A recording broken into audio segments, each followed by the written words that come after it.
ई सरवा के देखला, ई सरवा सारा लोगे के गरियावत बा एकरी बहिन करा के।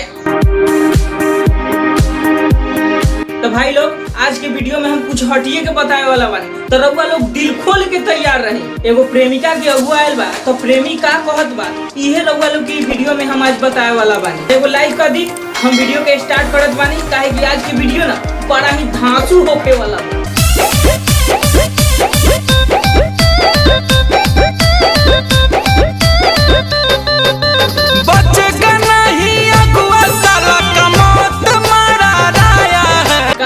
भाई ऐसे मत खिसिया, न तो सर तोहर बिया होवे ना हो, रंडुए मोड़ जाबो। ऐसे अगुआ के मत गरियावा।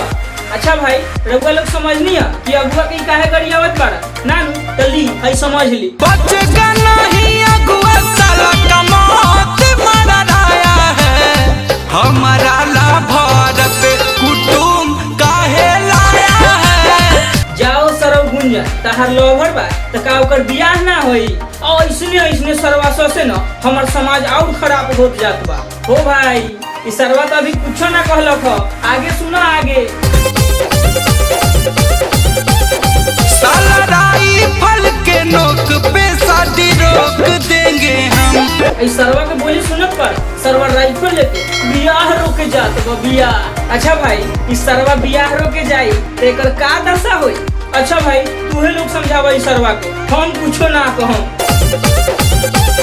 साला राइफल के नोक पे शादी रोक देंगे हम, अगुआ आया जो नजर सीधे ठोक देंगे हम। ई सरवा राइफल लेके अगुआ के खोजत बा। अच्छा भाई तूहे लोग बताव अगुआ के में का गलती बा हो। उ का जानत रहल कि इहे सरवा ओकरा से प्यार करेला। ई तो अभी कुछो ना, हां आगे देखो। कोई पैदा नहीं लिया है करेगा हमसे जो दूर। ई सरवा के देखला, ई सरवा सारा लोगे के गरियावत बा एकरी बहिन करा के।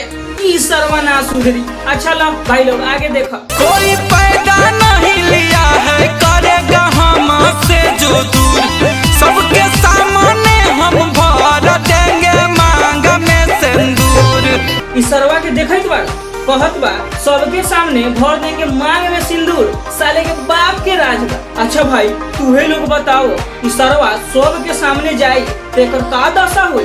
हम तो कुछो ना कह सकिले, तूहे लोग के जे कहे के होई सो कमेंट में कह दिया।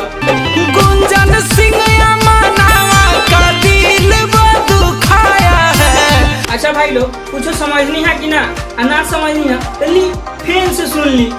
गुंजन सिंह मनावा का दिल वो दुखाया है। ई सरवा गाना अमनवा के लिखल है, जाहो एकरी बहिन के अमन। ऐसने गाना जुड़े रहलक तोहरा, जाओ सरव। ई सरवा गुंजनवा राइफल लेके दौड़त बा। लो भाई देख लो।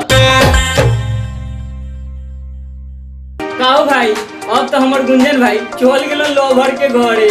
अब देख का होई, जे होई से तो रउआ लेके सुनेला मिलबे करी, टेंशन ना ले हम। तो भाई लोग हमार वीडियो पसंद आयल हुई तो एगो लाइक जरूर कर दे।